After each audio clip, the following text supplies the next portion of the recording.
The archives of the Ordo Chronos are filled with the grand histories of the Imperium, the chronicles of glorious campaigns, the biographies of sainted heroes, the genealogies of primarchs. But these are the exceptions. These are the stories told to the masses, the gilded lies that form the catechism of our species. The truth, as ever, is found not in the annals of heroes, but in the ledgers of the administratum. I am holding such a ledger now, an economic overview of the Necromundan sector. It is a dry and passionless document, concerned only with output, tithes, and resource allocation. It is a blunt instrument of mathematics, a tool that reduces the uncounted quadrillions of human lives into a single, brutal equation of resource and expenditure. It is perhaps the most honest document the Imperium has ever produced. Yet buried within a sociological addendum by an unnamed Ordo Hereticus observer, a file flag for expungement, a whisper of dissent in a chorus of sanctioned praise, is a single chilling annotation. It reads, "The high elite, they see everything. 99.9% of the species treated like livestock, to feed them and sustain them, and get them where they want to be." This is the foundational unspoken truth of the Imperium of Man. It is not a unified empire. It is a vertical prison, a feudal pyramid built on a scale so vast it defies comprehension, where the lives of uncounted billions are the mortar that holds the bricks of privilege in place. The entire hive structure across 1,000,000 worlds replicates the social status of its inhabitants in a vertical plane. At the top, in the clean air, breathing atmosphere that is filtered, perfumed, and sanctified, are the nobility. Below them, in the smog-choked cities, are the workers, the enforcers, and the guilds. And far below them, in the dark, acidic depths, in the unmapped sumps and cooling sinks, are the dregs of society, the outcasts, the mutants, the foundations. This report is an investigation into this great divide. We will deconstruct the gilded lies of the Spire-born aristocracy and contrast them with the grinding, visceral reality of the underhive masses they rule. We will not look at the heroes, the gangers, or the inquisitors. We will look at the true face of the Imperium. We will seek to answer a fundamental question. In a system built on hereditary tyranny, what is the daily texture of life for the 0.01% who rule from the heavens, and the 99.9% who toil in the hell they have built below? Before we descend into the filth of the sump, we must first understand the sanctioned reality of the Spire. The following is a standard educational primer, broadcast in the indoctrinated clinics of the Spire-born young. Those scions of privilege who will one day inherit the worlds their ancestors conquered. This is the official record, the justification for the divine right to rule.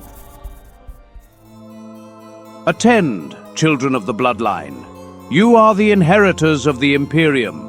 Look down from your vantage, from these gleaming spires that pierce the very heavens, and know your place, know your burden. For to be noble is not a privilege, it is a sacrifice. 10,000 years of curated breeding, of genetic purity, of steadfast loyalty to the golden throne has placed your ancestors above the common man, the high lords of terror, the planetary governors, the spire houses. We are the guiding hand. We are the shepherds for the teeming, witless flock. The masses below, they are simple creatures. They are beasts of burden who only care about filling their bellies, who live and die in the blessed darkness of ignorance. They are steeped in the idea of their own inferiority, and rightly so. They lack the capacity for grand strategy, the intellect for interstellar economics, the will for the harsh calculus of governance. Their lives of ignorant menial labor are, in fact, a noble sacrifice, freeing us, their betters, to perform the truly difficult work of running an empire. Do not mistake our lives for leisure. Our existence is a constant, agonizing trial of political maneuvering.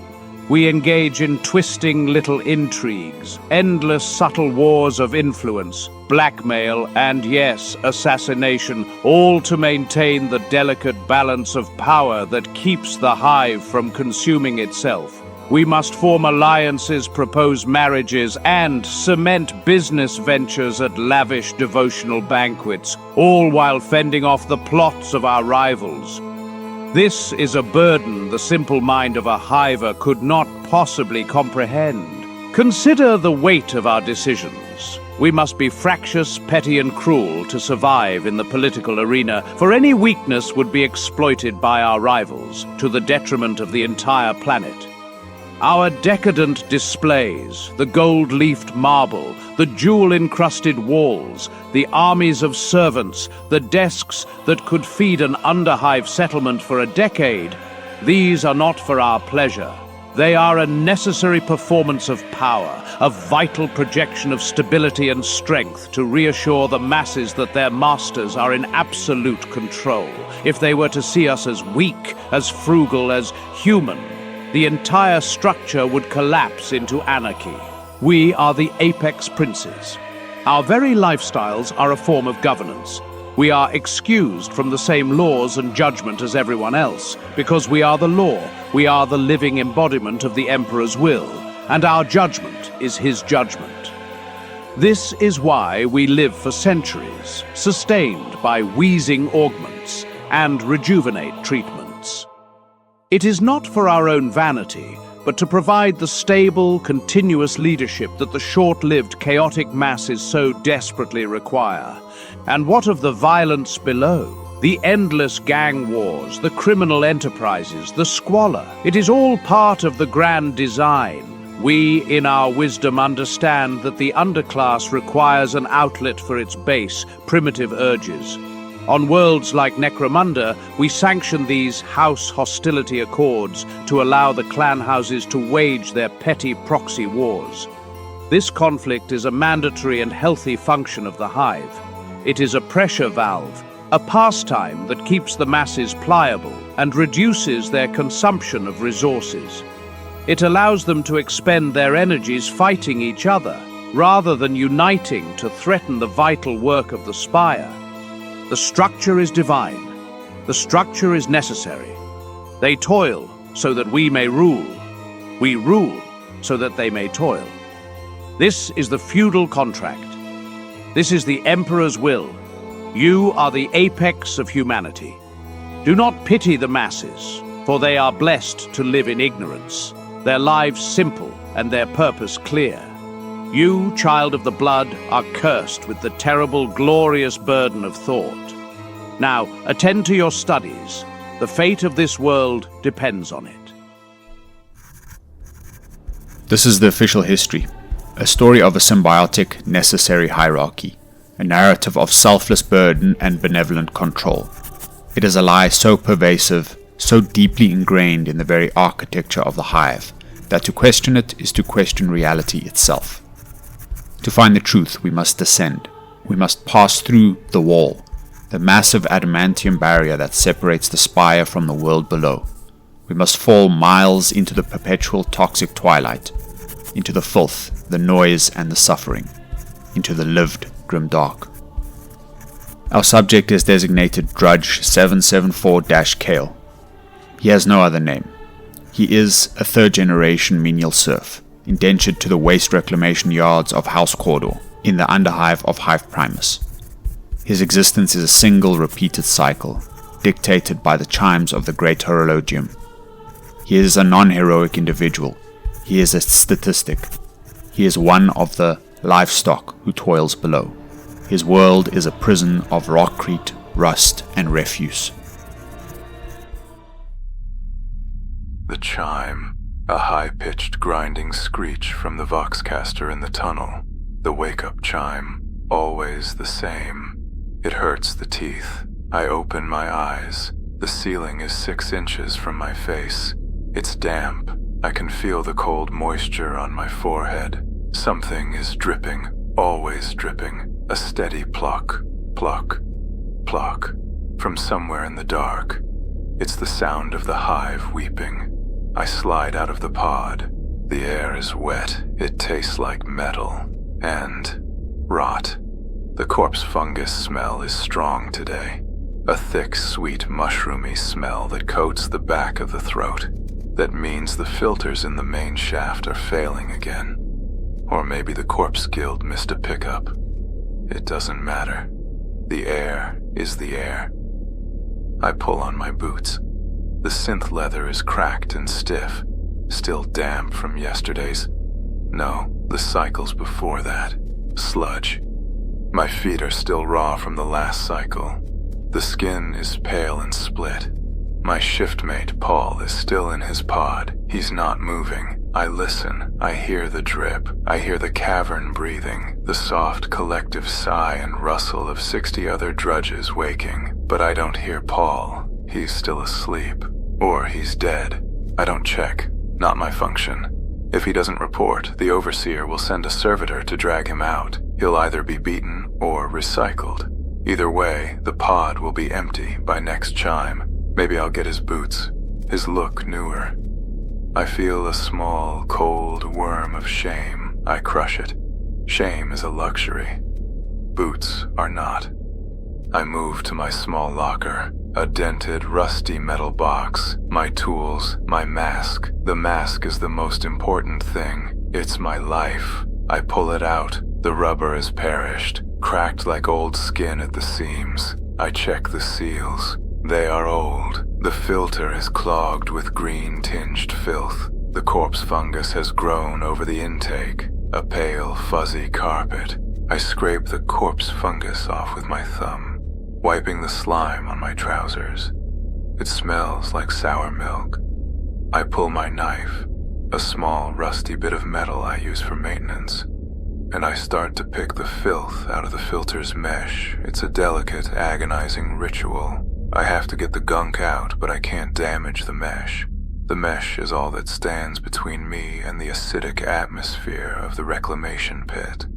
I remember Drudge, 451BEX. He was new, he was careless. He cracked his filter plate. He didn't tell the overseer for fear of the beating, for fear of the docking of his rations.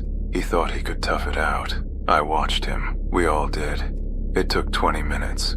First the coughing, then the sputtering, as the oily liquid coating of the air dissolved his lungs. He drowned on his feet, his hands clawing at his mask. The overseer docked us all a 10th ration for the unproductive distraction.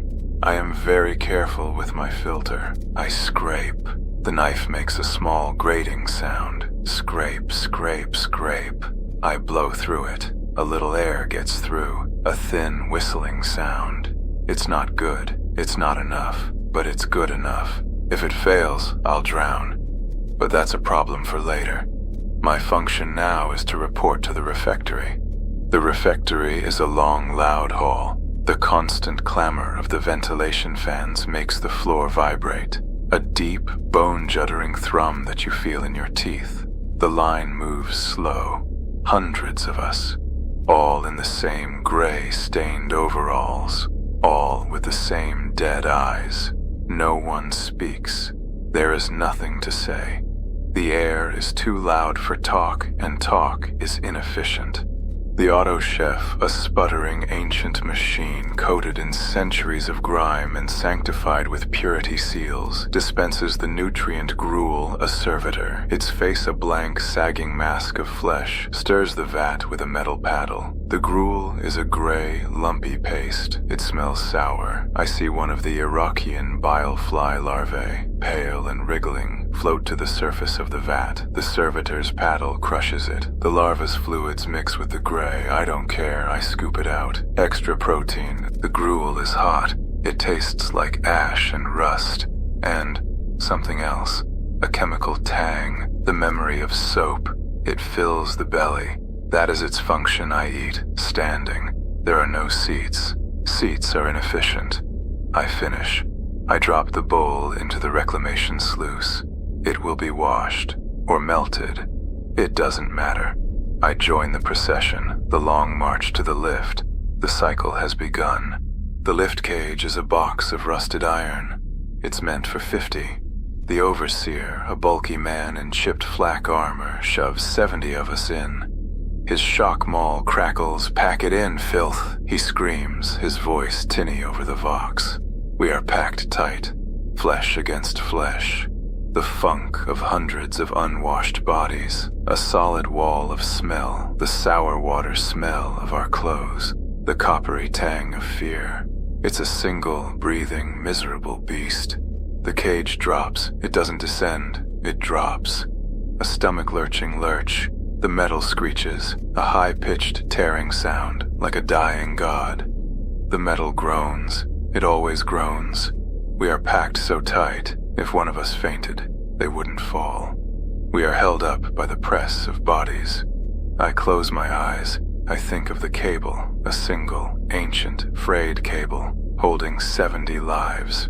I think of 12 cycle, the 12 cycle incident. The cable snapped. The cage fell. They didn't even bother to sift the remains. They just declared the pit consecrated ground and opened a new one. We drop for a long time. Down past the main hab levels. Down past the abandoned forges of a fallen house. Dark caverns of rusted machinery, silent as a tomb. Down into the deep sump, where the air gets thick and hot and the pressure makes your ears pop. The cage stops with a jolt that makes my teeth click. The doors open. The reclamation yard. My world. The smell hits you first. A wall of it. The vilest of stenches. It's the smell of everything. Promethium. Sour water. Industrial grime. Processed ore. Feces. And the sweet cloying tang of death from the corpse guild's transfer station nearby. It is a complex, layered assault. First, the chemical burn of the acidic atmosphere, which my mask barely filters. Then, the corpse fungus rot, the smell from the refectory, but 1,000 times stronger. And beneath it all, the oily liquid coating that hangs in the air, a taste as much as a smell. The air is so thick you can taste it. It's like breathing liquid rust. This is Sector 7, the world sump runoff. It's a vast, dark cavern, a kilometer wide, a solidified sludge sea of industrial effluvia, muck, dust, and toxic waste from the spire, miles above. Great rivers of stringy black slimes and foul, toxic water cut through the landscape of refuse. The only light comes from the flickering, intermittent green light of the algae that grows on the filth, and the high-power searchlights on the Overseer's tower, a kilometer away. My function is sifting. I take my hook pole and my mesh rake. I wade into the sludge. It's calf-deep. It's cold and thick. It pulls at my boots with a greedy, sucking sound. Thloop, thloop. I walk to my assigned grid, C12, a 10-meter square of filth. My kingdom. I begin. I plunge the rake into the filth, and I pull, agonizing repetition, plunge and pull. That is the cycle. My shoulders ache, the hook pole is heavy, the sludge is heavier, it resists the rake. It's like pulling a dead body through a river of tar. What am I looking for? Something for something, anything. Plasteel piping that can be melted down, wiring that can be respooled, clean water filters, clogged but salvageable. Sometimes, if the Emperor smiles, a piece of decaying archaeotech that trickled down from the spire, a working data slate, a power cell. These are the Guilder's profits. My profit is my ration ticket for the next cycle. The system is simple. I sift, I find, I meet my quota, I get a ticket, I eat, I live, I sift. If I don't meet my quota, I don't get a ticket. If I don't get a ticket, I don't eat. If I don't eat, I end up in the sludge myself, and someone else will sift my bones for a profit. The system is simple. Plunge and pull. The constant clamor of machinery from the central grinders is a dull roar in my ears, a sound so constant it's the same as silence. It is the Hive's heartbeat. Thump, clang, thump, clang. It vibrates through the soles of my boots. My hook catches something. It's heavy. I pull, my muscles strain. The rake comes up. It's a tangle of rusted metal, a centipede of fused pipes. Worthless. I curse, my voice a dry whisper inside my mask. Filth. I kick it free. It splashes back into the sludge. Plunge and pull. My mind goes blank. It has to. If I think, I stop. If I stop, I die. So I just count. 1, plunge, pull. 2, plunge, pull. 3, a stringy black slime in the rake, useless. I shake it off. 4, plunge, pull. 5, the flickering intermittent green light of the algae makes the sludge look like it's breathing. 6, plunge, pull. I see a flash of color in the sludge, a deep, impossible blue, not the green of the algae, not the rust red of the metal. Blue. I stop. I have broken the rhythm. I look around. No one is watching. The other drudges are just gray shapes in the dark, lost in their own rhythms. I reach down, my gloved hand sinking into the oily liquid. It's cold. My fingers close around something small and hard. I pull it out. I open my hand. It's a jewel, a small, polished shard of sapphire, maybe from a noble's laces or frills. It must have fallen from the spire, down through the grates, down all the miles, to land here in the filth at my feet. It's beautiful. It catches the faint green light, and it shines. It's also worthless. The Gilders don't trade in jewels. They trade in steel and wire. A clean water filter is worth a full ration. This is worth a beating if the overseer sees me stealing. I close my fist around it. I slip it into my pocket. I don't know why. A piece of the sky I've never seen. The stone in my pocket feels heavy, a cold, hard reminder of something. I go back to work. Plunge and pull, plunge and pull. But the rhythm is broken. My mind is working. I think of the Spire, the Highborn, the Apex Princes, Lord Helmauer, House Ulanti, House Cawdor. Their names are like curses whispered in the tunnels. They live above the wall, in gleaming metal towers, breathing brilliant blue skies. They eat real food. They live for centuries, with wheezing augments and rejuvenate treatments.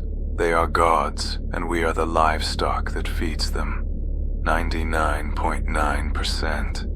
Paul, my shiftmate, used to talk about it before he went quiet. He said the House Hostility Accords were a lie, that the nobles want us to fight each other, that the Goliaths and the Eschers are just a pastime for the nobles, a way to keep resource consumption down.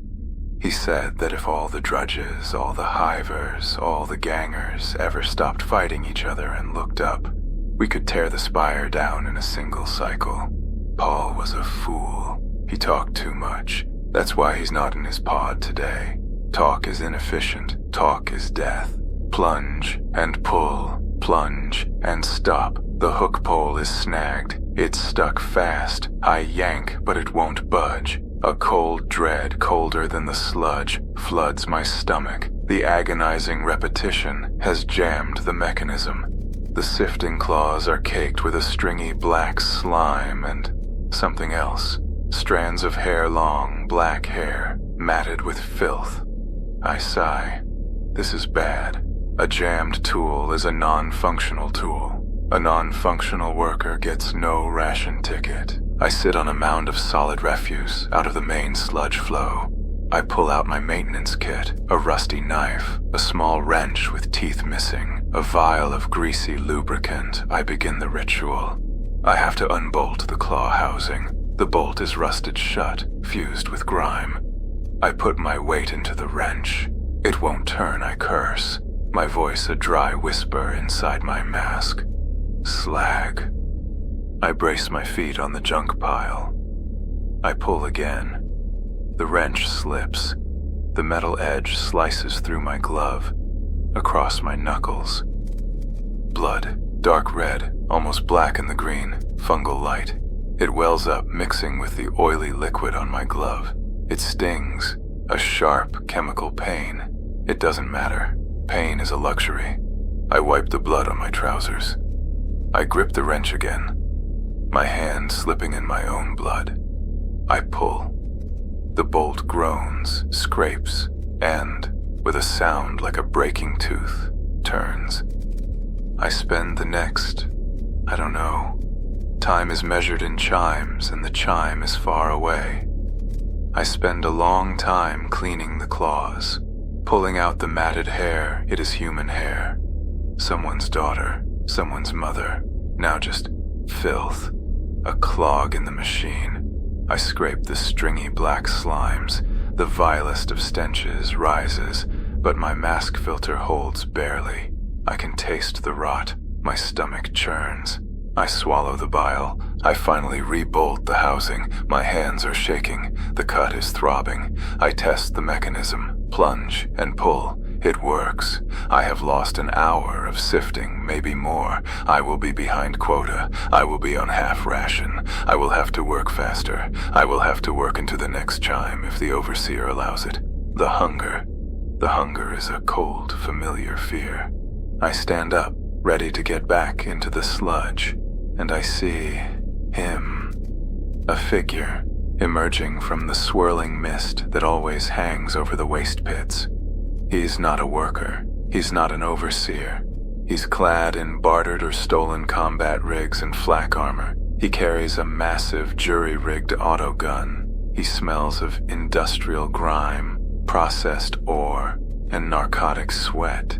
A ganger. But he's not just a ganger. His clothes beneath the grime are rich, tattered silks. A feathered cloak, now just a pile of musty furs hanging from his shoulder.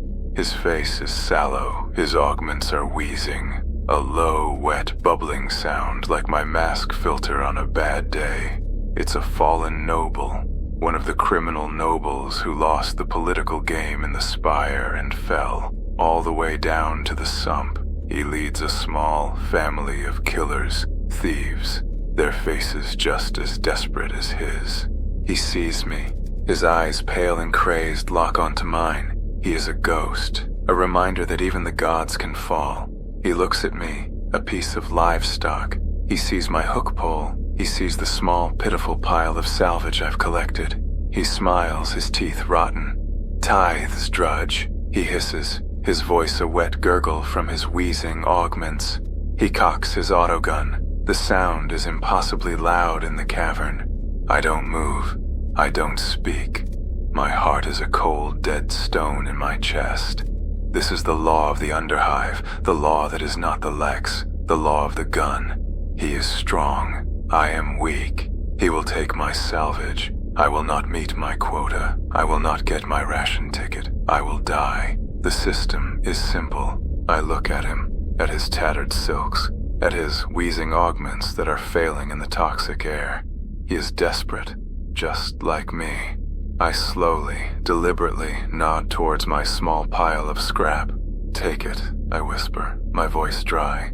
He holds my gaze for a long moment. He is looking for fear, for defiance. He finds neither. He finds only emptiness. The same emptiness he sees in his own reflection. He scoffs. Filth, he mutters. He kicks my pile of scrap, scattering it back into the sludge. Not even worth the taking. He and his gang move on, disappearing back into the mist, looking for richer prey. I stand there for a moment. My hands are shaking, not from fear, from nothing. I am shaking from the nothing. I have to gather the scrap again. I am behind quota. I am so far behind. I get back into the sludge, plunge and pull, plunge and pull, plunge and pull, plunge and pull. The rhythm is back, but it's wrong. My arm is weak. The cut on my hand, the one from the wrench, is on fire. The oily liquid of the sludge has gotten into it. A chemical burn that feels different from the cut itself. It's a deep, cold burn. I can feel it in the bone. My grip on the hook pole is slippery with my own blood and the slime. My stomach is a hollow, cramping knot. The half ration of gruel from this morning is long gone. It was ash and water. It was nothing. The hunger is a physical thing now. It is a presence, a cold, empty creature living inside me. It makes my vision swim. The green, fungal light of the cavern seems to pulse, to dim and brighten with the thump clang of the grinders. My legs are shaking. The cold of the sludge has seeped through the cracked synth leather of my boot. My foot is numb. I can't feel my toes. Plunge and pull. I am so far behind quota. The lost hour from the jammed tool. The encounter with the fallen noble. The overseer's searchlight from his tower a kilometer away is a restless, angry eye. It sweeps the darkness, catching drudges in its beam like trapped insects. It passes over me. I don't flinch, I just keep pulling, plunge, and pull to stop. Even for a second is to be noticed. To be noticed is to be corrected. The memory of Paul's empty pod is a cold, sharp thing, colder than the sludge. The air changes. The taste of metal and rot is replaced by something new. A sharp, stinging, clean smell, like the promethium fuel, but thinner. It burns the back of my throat, even through the mask. Acid, a pocket of waste gas burping up from the sump sea. A swirling mist, thicker and whiter than the normal grime fog, rolls across the sludge flat. My mask filter, the one I just cleaned, is not good enough. The thin whistle of my breathing is joined by a new sound, a wet, bubbling, desperate gasp. I'm not getting air, I'm getting it, the acidic atmosphere. It tastes like biting on a rusted nail. I panic, my heart hammers. I claw at the filter trying to clear it, but it's not the fungus, it's the air itself. It's too toxic. I see other drudges' gray shapes in the mist, staggering. One of them, a man from D-Grid, drops his pole. He claws at his mask, his eyes wide. He's doing what Bex did. He's drowning. He rips the mask from his face, thinking it will save him. He takes one deep, greedy breath of the clean air. His body arches back. His mouth opens in a silent scream. He doesn't make a sound. The acid has dissolved his voice. He falls face first into the stringy black slimes. He does not move again. He is a sinker. Another cog in the machine, dissolved. I can't breathe. I am next. I am Bex. I fall to my knees, my head bowed. The sludge rises to my chest. It's cold. My hands are shaking. The blue jewel. The thought flashes in my mind. The piece of sky.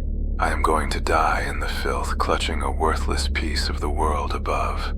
I pull my knife, my maintenance knife. I don't try to take off the mask. I jam the tip of the knife into the side of the filter housing. Where the rubber seal meets the metal, I pry it. A hiss. A single, thin, desperate hiss of air. Real air. Foul, rotten corpse fungus air, but not the acid. I have broken the seal. I am breathing the unfiltered common filth of the cavern. It's the sweetest thing I have ever tasted. It smells like sour milk and rust, but it is air. The acid mist passes. It rolls on, towards the grinders. It will be vented, eventually. I am alive. My lungs are on fire from the unfiltered filth, but they are working. The drudge from D-Grid is gone. The sludge has already covered him. It is like he was never there. The system is simple. I get up. My legs are jelly. My hands are shaking. I have a new problem. My mask is broken. The seal is gone. I will have to breathe the vilest of stenches. For the rest of the cycle, I will have to pray there is not another acid pocket. I cannot fix the seal. The rubber is perished. It has torn. I go back to my grid. Plunge and pull. Plunge and pull. The smells. Emperor's Throne. The smells. Now, without the filter, I can smell everything. The oily liquid is not just a coating. It is a complex perfume. It smells of promethium and copper, a sharp metallic tang. And the corpse fungus, it is so sweet it makes me want to vomit. The bile rises in my throat. I swallow it. I cannot vomit. To vomit is to waste the gray paste. It is a waste of Gilder resources. It is a correction. Plunge and pull. My head is light. The fumes are making me dizzy again. But I am working. I am functioning. I pull up the rake. Something is in it. Not a pipe. Not a wire. A cog. A single, large iron cog. Its teeth caked in filth. It is from one of the grinders. It is a clean piece of metal. It is good salvage. It is worth maybe a quarter ration. I look at it. I look at my hook pole. The sifting claw mechanism, the one I fixed, is loose. The bolt is bad. This cog is not the right part. But maybe I could trade it. Trade it with a fixer drudge for a new bolt, or for a new mask filter. I look around. The Overseer's light is on the other side of the cavern. The other drudges are lost in their own worlds of pain. I slip the cog into my salvage sack, but I do not mark it on my slate. My small, wax and plasteel tally slate. This one is for me. This is not for the Gilder. This is for my tool. My tool is my life. The system is simple. Plunge and pull, plunge and pull. The cycle drags on. The hunger is a living creature, clawing at the inside of my stomach. The pain in my hand is a hot white fire. The world is a green, hazy, stinking fog of poison and misery. But I have the cog, and I have the blue stone. I have things. I am not just a number, I am a drudge who has things. The chime, the grinding, screaming chime. The end. I shoulder my pole and rake. I carry my salvage sack. It is light. It is pitifully light. The few tangles of wire, the one boot, the centipede of fused pipes. I do not count the cog. The cog is invisible. The long march back. The lift cage groans, pulling us up. We are 60. No, 59. The drudge from D-Grid is not with us. The cage is lighter. We are packed less tightly. It is a small, guilty luxury. The refectory, the line, the Overseer is there. He stands by the auto chef, his shockmaul resting on his shoulder. He is watching us. He is watching me. He knows my quota is low. His searchlight saw my pile. I get to the front. The servitor holds its ladle over my bowl. The Overseer checks his data slate. He looks at my designation, K774. He looks at me. His eyes are cold. Quota fail, 774. His voice crackles, a sound of static and contempt. He makes a gesture to the servitor. The servitor's ladle scoops. It does not scoop a half ration. It does not scoop a quarter ration. It scoops nothing. It holds the empty ladle over my bowl for a second. A gesture, a lesson. Then it moves to the next drudge. No ration. I stand there. My body is numb. My mind is white noise. No ration ticket. No gruel. No. Ration. I have no ticket. I will not eat. I will not eat. I will not live. I will not. Move, filth, the Overseer snarls. He shoves me. I stumble, my empty bowl clattering to the floor. I am empty. I am dead. I walk out of the refectory. The other drudges, they do not look at me. They have their bowls. They are eating. They are the living. I am the dead. I walk to the hab cavern. I am a ghost. I climb to my pod. I crawl inside. The ceiling is 6 inches from my face. It is damp. I will not wake up. The chime will go and I will be Paul. I will be the empty pod. I will be the boots for someone else.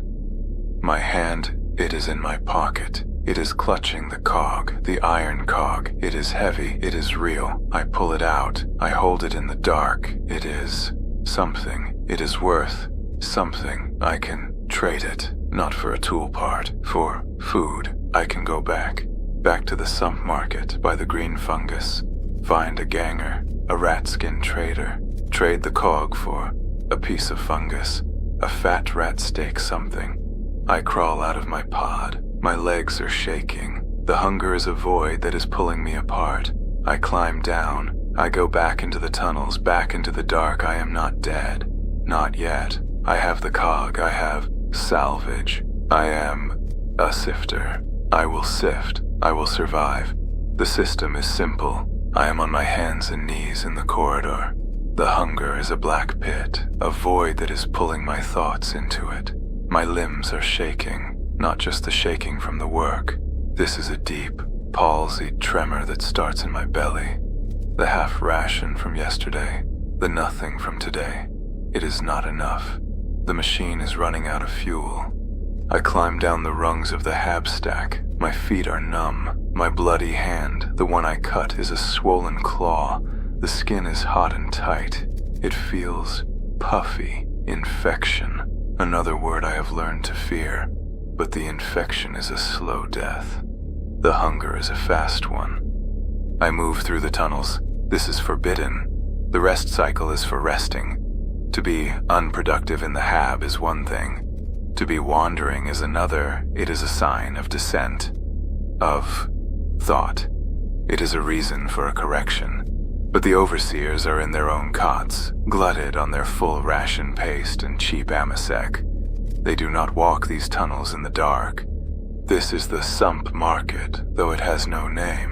It is just a nexus tunnel, wider than most, where the green corpse fungus grows thick on the walls, casting a flickering, intermittent green light. The air here is different. It smells of the fungus, that sweet, sour milk rot, but also of other things. The narcotic sweat of gangers, the sharp tang of cooking. Something is cooking. Figures are here, shadows in the green gloom. They are not drudges. They are the others, the ones who live in the cracks. Gangers, their bartered or stolen combat rigs making them look like iron-skinned monsters, sump scavengers, their backs piled high with junk. And the traders, the rat-skin men. I see one. His name is Scrabby. He sits on a pile of musty furs and rags. His stall just a rusted sheet of plasteel. He is a small, wizened man, his face a web of filth-caked wrinkles. He is stitching a patch onto a boot with a bone needle. One of Paul's boots, the one that looked newer. My heart is a cold stone. He sees me. His eyes, small and bright like a rat's, glitter in the green light. Drudge, he hisses. His voice is like sand. You are empty. The chime has rung. You have no paste. No trade. My hand is shaking so hard I can barely get it into my pocket. My fingers close around the cog, the cold, heavy iron. I pull it out. I hold it out. It looks black in the green light. Scrabby stops stitching. His eyes lock onto the cog. He leans forward, sniffing. He recognizes it, a grinder cog, a piece of the machine. He knows its value. His eyes narrow. Where? He hisses. Found, I whisper. My voice is a dry croak. Sifting. Grid C12. A lie, but a good one.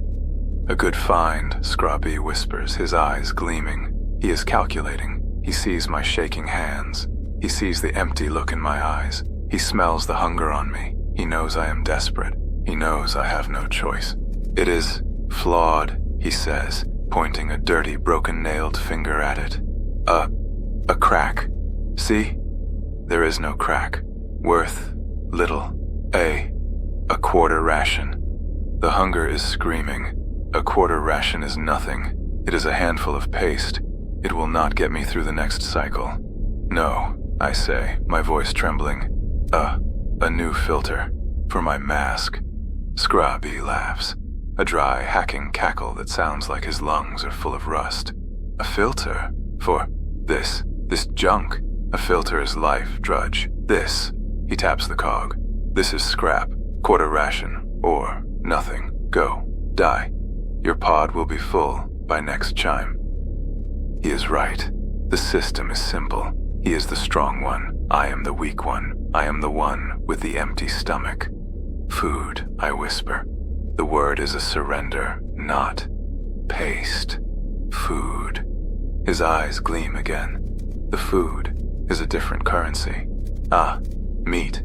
He reaches behind his pile of rags. He pulls out a skewer. On it is a piece of something. It is dark, greasy, and charred from a small, toxic sump fire. It smells amazing. It smells of salt and fat and life. Fat rat, he hisses, spiced.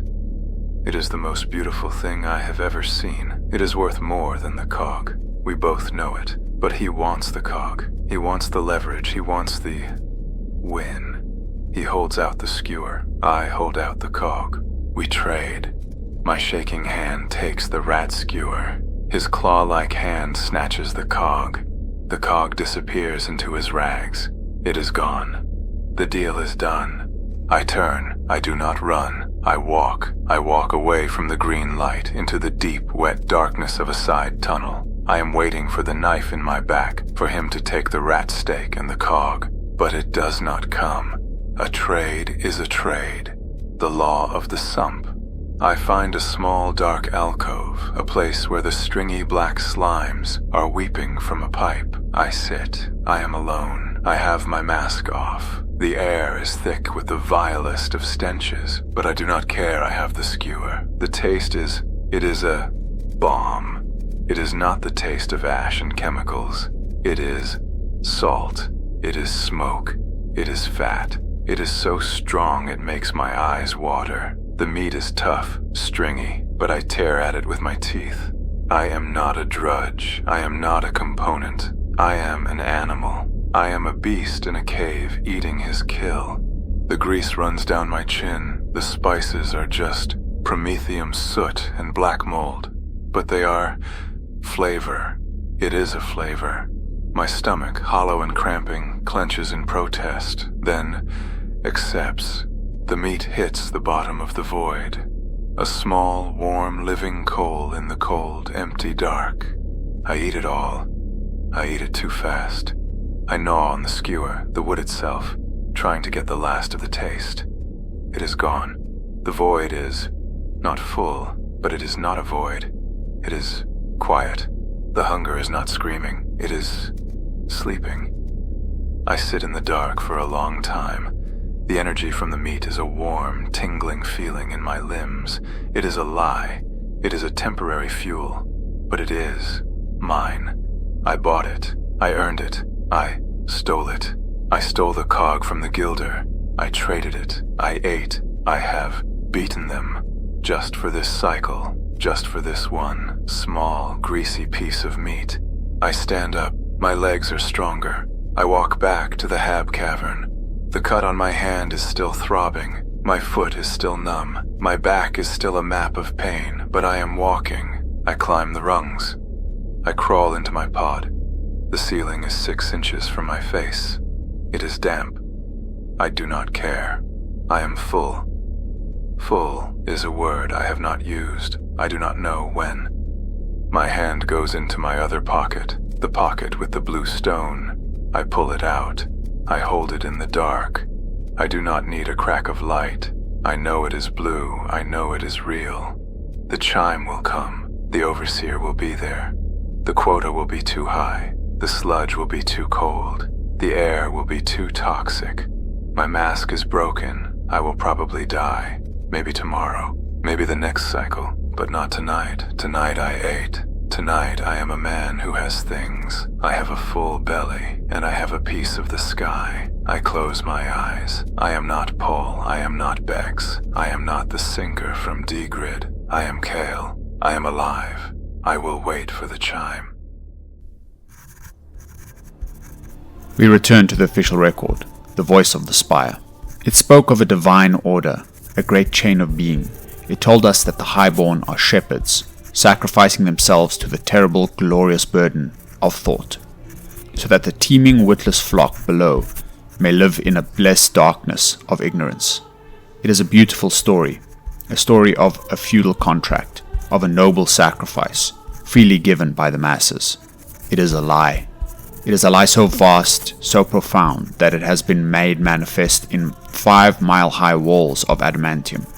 The gulf between the propaganda and the lived reality of Drudge 774 Kale is not a simple hypocrisy. It is the very engine of the Imperial Hive. The system is not broken. It is functioning exactly as intended. Let us deconstruct this. The primary question is, why is the lie necessary? Why must the apex princes of the Spire, who hold absolute unquestioned power, bother to create a narrative of benevolent guidance for the livestock they so clearly despise? The answer is one of simple, brutal mathematics. The Highborn are 0.01% of the population. The Hivers are 99.9%. No matter how high the wall, no matter how sharp the saber, no army is vast enough no enforcer brutal enough to control a population of billions if that population ever truly united. The Spire would be torn down in a single bloody cycle. Therefore, the primary tool of noble control is not the shock maul, it is the mind. The war is not one of compliance, but of psychology. The entire structure of the Hive is a machine designed to prevent a single catastrophic thought, the realization of the true state of affairs. First is the weapon of architecture. The Hive City is a vertical prison, a physical manifestation of the class system. The wall is the most important part of this. The propaganda claimed it was to protect the nobles from distraction. This is a partial truth, but the inverse is the real function. It is a psychological weapon, a permanent, visible, and unscalable reminder to the masses of their inferiority. It makes the great chain of being a physical, geographical fact. The nobles are above, the drudges are below. Social mobility is not just difficult, it is a physical impossibility, a denial of the laws of gravity. Kael does not just toil in the darkness, he toils in a basement, while his masters live in the light. Second is the weapon of dehumanization. We have witnessed this in the agonizing, mundane details of Kael's life. He is not a person. He is Drudge 774-Kael. His shiftmate, Pol, is replaced by a new, terrified component before his body is even cold. His world is a rock trap hab, a coffin-sized pod. His food is nutrient gruel. His only purpose is agonizing repetition. This is the system at work. It is designed to grind a human soul down to its base components: hunger, pain, and fear. A man consumed by the simple, desperate calculus of quota versus ration ticket has no mental capacity left to dream of rebellion. He's too busy trying to clean his mask filter or trade a stolen cog for a single piece of rat meat. He has been reduced from a man to a set of base animal needs. Third, and most insidious, is the weapon of controlled chaos. The official record presented the Underhive gang wars as a pastime for the masses, a pressure valve to vent their primitive urges. This is, perhaps, the most honest and most damning part of the entire propaganda piece. The research dossier is clear. The nobility, specifically Lord Helmwar, sanctions these house hostility accords. They encourage the violence. The fallen noble that Kael encountered is not just a random threat. He is a vital, if unwitting, tool of the Spire. He is a predator, set loose in the pasture. He and the thousands of gangers like him force the underclass to expend all its energy, all its rage, all its violence, sideways. Kael is not afraid of Lord Helmwar, a distant god he has never seen. He is afraid of the Overseer. He is afraid of the fallen noble. He is afraid of Scrab, the rat skin trader. The nobility has created a solidified sludge sea of pure brutal survivalism, a lawless hell where every single drudge is locked in a desperate, horizontal war against every other drudge for a single bootlace, a spare cog, or a half ration of paste. The livestock are so busy fighting each other for scraps that they will never, ever unite to look up and see the true apex princes who are consuming them all. This is the grim reality of the Imperial Nobility. They are not shepherds, they are ranchers. The Great Divide is their fence. The official record is the brand on their cattle. And the lived grimdark of the Underhive is the slaughterhouse they have built. A self-sustaining abattoir where the livestock are forced to butcher one another, all to keep the Spire fed. I am awake. The chime has not yet rung. My belly is quiet. The fat rat is a warm, greasy memory, but the hunger is already there. A small, cold worm, uncoiling in the pit of my stomach. It knows the chime is coming. I hold the blue stone in my hand, the one from the sludge. It is hidden in my fist, a cold, hard secret. I hold it up to a tiny crack in my pod wall, a crack that looks up, towards the hab levels I will never see. There is no light. It is the dark cycle. The stone is just a rock. I cannot see the blue. I cannot see the piece of sky. Was it ever blue? Or was it just the green fungal light playing a trick on my hungry eyes? Maybe. Maybe it is just a piece of glass.